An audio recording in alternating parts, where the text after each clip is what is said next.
Saudara seorang kedi golf jadi korban penganiayaan pengguna jasanya di Kelapa Indah, Kota Tangerang, Banten.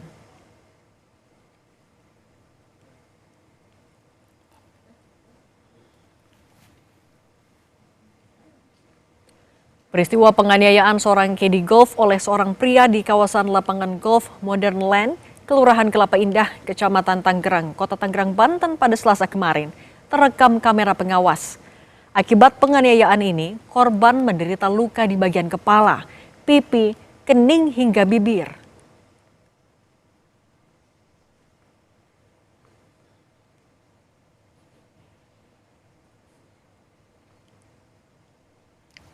Untuk mengusut kasus penganiayaan, polisi telah memeriksa korban dan saksi, melakukan visum terhadap korban, dan menyita barang bukti. Korban saat ini masih menjalani perawatan akibat luka penganiayaan.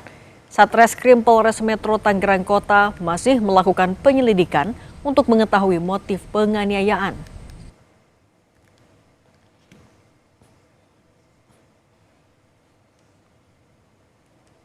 Menerima laporan polisi, memeriksa korban dan saksi-saksi, melakukan visum, menyita barang bukti, serta mendalami rekaman CCTV.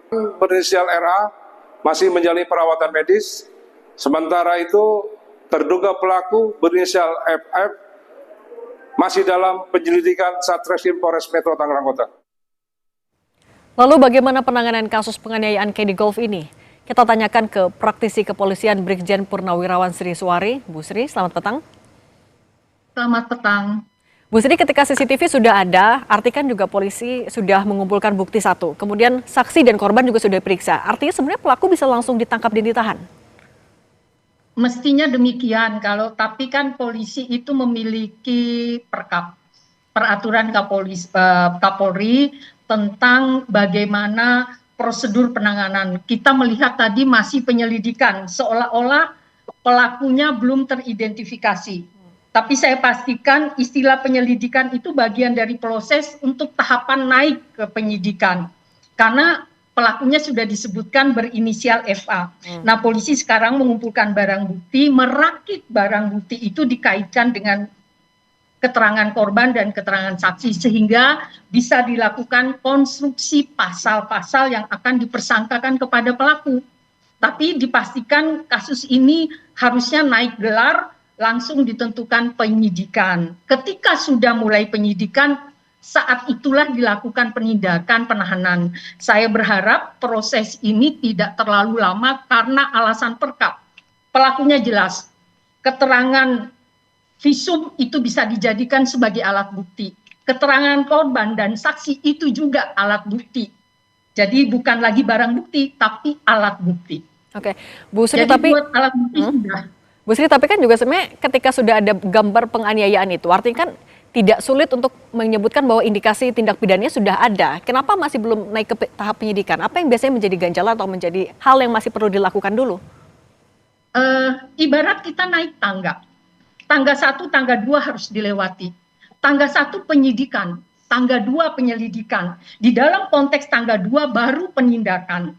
Jadi ini hanyalah sebuah nomenklatur.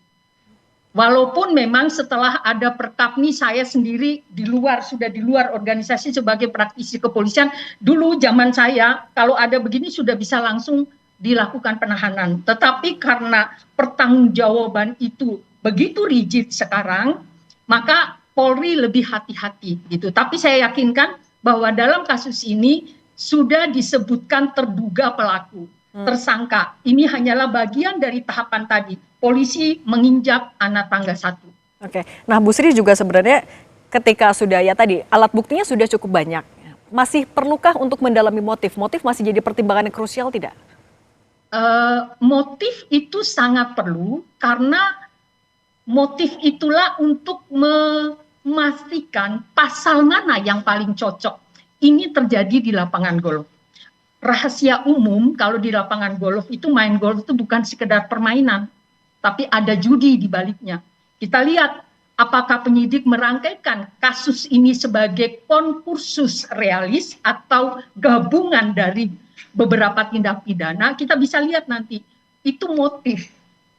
Kalau si korban dipukul karena dianggap tidak terlalu banyak membantu membuat pelaku menang umpamanya, dalam tanda kutip ya, ini masih semacam hipotesis lah gitu. Nah itu penyidik melakukan penyelidikan, melakukan pemeriksaan, tapi 2 alat bukti saya pastikan sudah terkumpul sesuai dengan keterangan penyidiknya ya. Oke. Dan Bu Sri, kalau misalnya terkait dengan penganiayaan, misalnya kasusnya ya ini, kayak di lapangan golf, pelakunya akan tertutup di satu saja sesuai dengan CCTV, atau sebenarnya mungkin juga dikembangkan ke kasus lain? Semestinya harus dikembangkan, karena di sini pasti ada sebab akibat. Kalau faktor sebabnya tidak digali, motifkan, maka nanti akibatnya akan terlokalisir, tidak komprehensif. Oke. Brigjen Purnawirawan Sri Suwari, praktisi kepolisian, terima kasih sudah berbagi bersama kami di Kompas Petang. Sehat selalu, Bu Sri. Kembali.